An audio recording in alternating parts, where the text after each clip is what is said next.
Hello, this is Gio. Hey, look what we have here. We have a bathtub, a nice clawfoot bathtub, which I really like. It works great. However, it does have a problem. And the problem is in the water stop here at the bottom. It's not really sealing water. There's when the tub is full, it slowly leaks and it's kind of annoying. You can hear it go down and eventually the water will just kind of flow down. And so we're going to fix that today. So if you have a bathtub with one of these type of water stops, if you just lift it up, you will notice that there is a little rubber O-ring or gasket right here. You can kind of see it go all the way around, as you can see there. But these things do age with time, and you can kind of see that this one looks like it's starting to get a little shiny. You don't really want it shiny, and there's a few cracks in it. So this little water stop gasket is not really sealing properly. So we need to change this.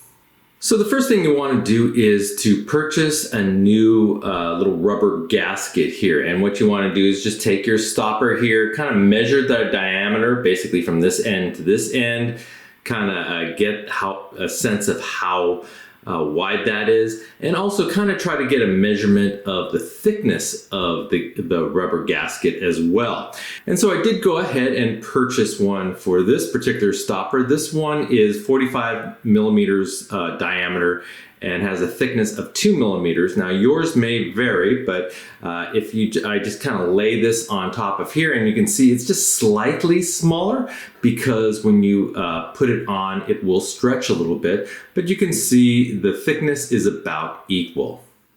And so to remove this, you just want to be really careful. You don't want to really scratch up the surface of the stopper. I'm going to just use my nail to see if I can kind of pry it out with my nail. It's not really going very well. I have this little, you could use a small screwdriver as well. I'm just going to really carefully, there we go, we got it. And so without damaging the actual ring itself, we can go ahead and remove this old, and you could just see it's just falling apart. So it's pretty darn brittle. It's not holding together at all. It's just falling apart.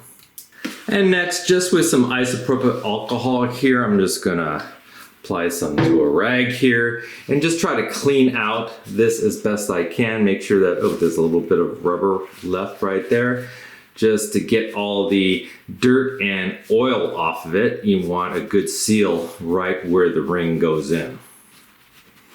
And so with it nice and clean, you can go ahead and just reinstall your new rubber gasket. Now you can apply a little bit of plumber's grease to this, just a really thin coat.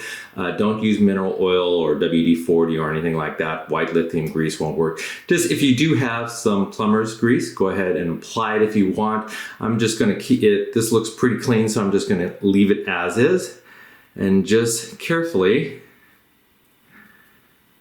apply your O-ring.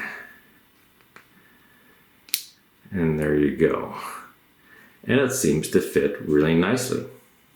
So putting it back in, it seems to seal pretty well. Let's fill it up with water and see if it holds.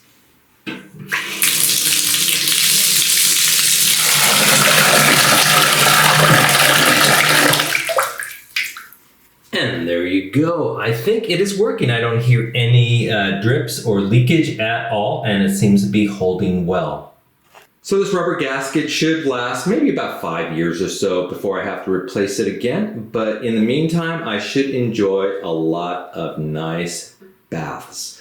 So I hope you enjoyed this video. If you did, please hit that like button at the bottom of the screen and even consider subscribing to my channel. I have many more videos to come. Bye-bye.